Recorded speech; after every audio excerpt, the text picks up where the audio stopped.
lang ka na makapag-share ng salita ng Diyos. No? So 2 Corinthians chapter 6, verse 14 to 18 commands the believer to maintain a difference between himself and the unsaved. Doon makikita kung totoo yung pagkakaiba ng taong bigkas at yung taong hindi bigkas sa pamamagitan ng kanilang pamumuhay sa araw-araw. Alam nyo, sa panahon ngayon, nakakalungkot. Not only this church, sa ibang church, nakikita ko, yung mga tao pupunta lang, uupo lang dyan, makikinig, paglabas. Tanungin mo kung ano yung natutunan nila sa pastor niya. Kung ano yung natutunan nila sa sermon. Minutes pa lang yun, paglabas sa simbahan, hindi alam kung ano yung sinabi ng pastor. Hindi nakikinig. Nandito lang para makita lang, no? Makita lang na they are palasimpa. Present lang. Ayan si ano yan, banal yan kasi lagi pupunta sa church every Sunday. Not knowing na pumupunta lang dito para wala lang. Pati ng tao lang. Diba? So huwag tayong maging ganun. Kapag tayo ay pupunta dito, makinig tayo ng salita ng Diyos. Kapag hindi mo naintindihan, meron naman yan, no? Makikita naman dyan. Magsulat ka kung ano yung verse, ano yung book, ano yung Bible na sinasabi ni Pastor, buksan mo kasi may mga Bible naman dyan. Diba? So yun. Makikita yung pagkakaiba ng isang bigkas at hindi bigkas sa pamamagitan ng pamumuhay niya. Yung iba, pag galing dito sa naalala ko tuloy yung nanay ko. Example ko na lang yung nanay ko. Sumalangin nawa. Yung nanay ko, pag nasa simbahan, hindi makabasa pinggan.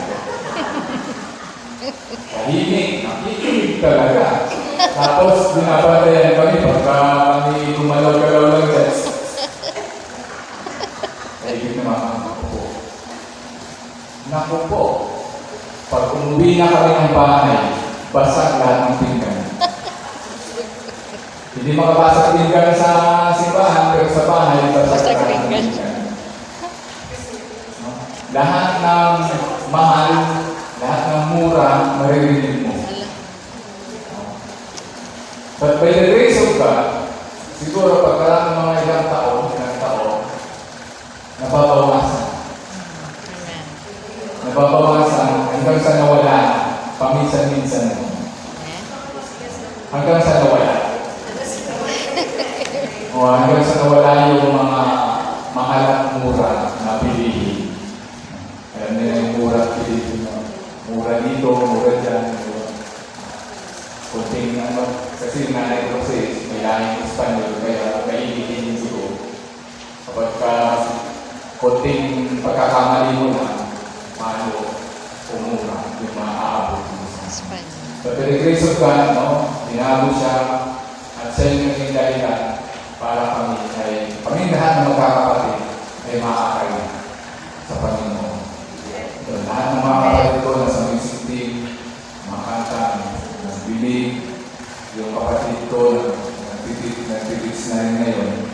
So, napakabuti ng Diyos. Hanggang nung namatay siya din yung naging dahilan para lahat ng mga kapatid niya ay makatanggap sa ating Panginoon na si Kristo. Nung umuwi silang lahat doon sa probinsya. Kasi every night may gawain doon sa lamay ng nanay.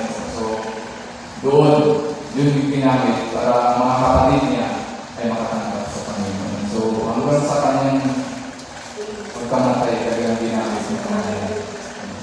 So, ganun dapat tayo.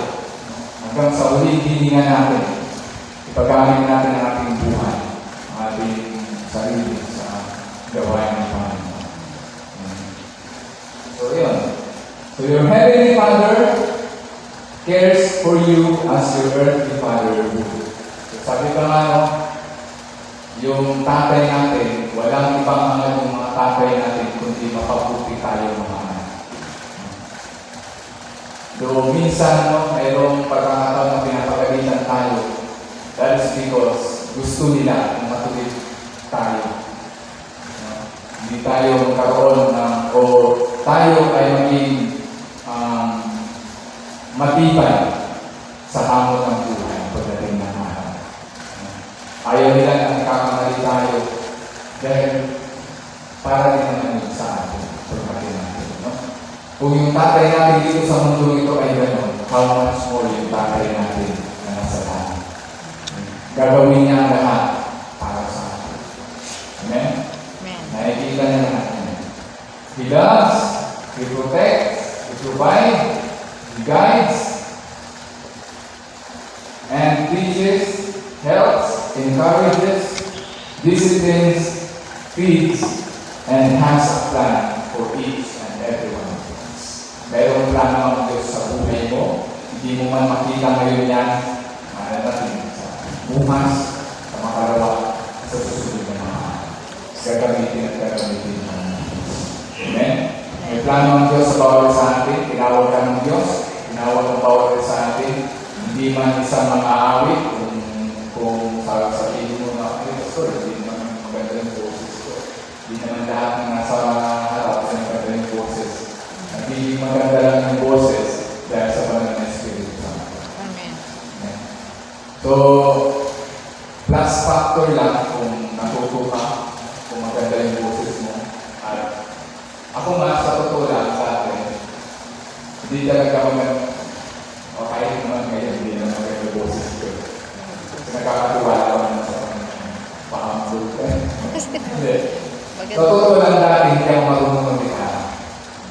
Yung boses ko is talagang out of tune. Nagulat na lang ako nung tinawag ako sa ministry. Kasi drummer ako, church dati.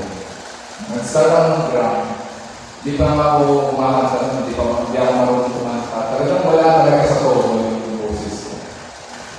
Nagulat na lang ako isang beses, no? Habang nag-gitara ako, kasi kung ako mag-gitara, napapakanta ako. Medyo naririnig ko yung boses ko. Sabi ko, parang hindi naman ako kumakanta. Ganun yung boses ko. Hanggang sa nahasa siya sa nagpabakak na ako.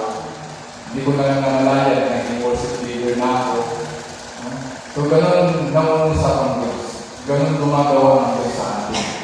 Hindi man ngayon, nakakala mo, wala nang improvement yung boses mo, o wala nang improvement yung parang nahihiya akong mag-share ng salita ng Diyos sa kapwa ko.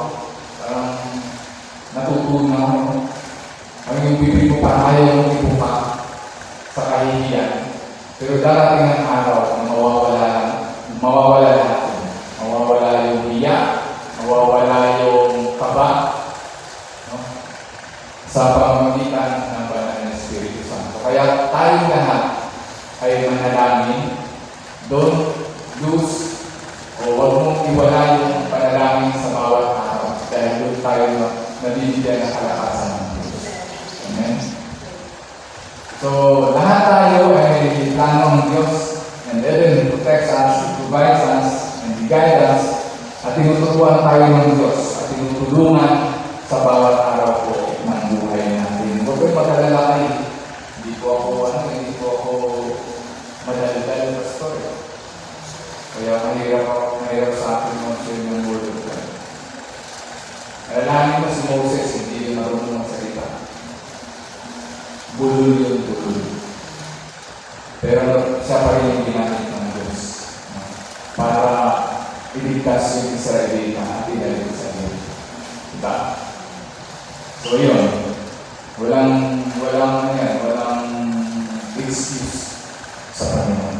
Kapag gusto ka ng gagamitin ng Diyos. Amen.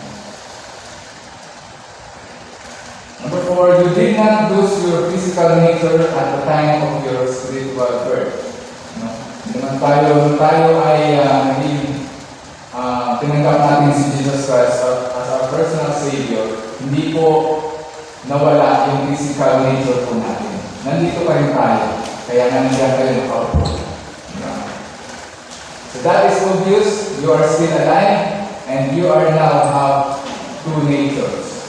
First one is the physical and the new nature is the spiritual perfect. Spiritual and perfect in God's image. No? Both natures are present constantly. The one that will control you is the one you feed the most. Kung ano yung pinapakain mo palagi, yun yung nabubuhay sa'yo. Okay? Kung ikaw ay laging nagbabasa ng Biblia, kung ikaw ay laging nananalangin, kung pupunta ka dito every Saturday, no? Yun ang makikita sa'yo. Yung spiritual life mo, kasama mo. Pero kung yung isang buhay o isang mukha yung ipapakita mo sa tao, yung sinful nature, is yun yung makikita sa natin. Diba? So, tayong lahat na nandito ay believe na tayo ay mayroong new nature, and that is the spiritual and perfect in God's image. Amen? So, Colossians chapter 3, verse 5 to 10, may kita rin natin yan ng 2 Corinthians chapter 4, verse 14 to 18.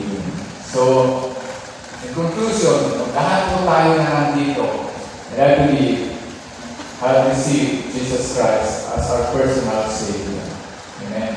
At huwag po nating kakalimutan na mayroon po tayong trabaho bilang isang mananampalataya ng Panginoon. At yung trabaho na yan ay ang palaging panalangin, magbasa ng Bible again, hindi ko pinakaman, basaan ng Bible, devotion sa Panginoon, and more importantly, is yung pag-share ng salita ng Diyos. Yun yung greatest command ni Jesus Christ sa atin, to share the gospel. Hindi mo man masabi, makita man lang sa pamumuhay mo, sa pamilya na may pagbabago. Amen? So, palapakan po natin yung Diyos.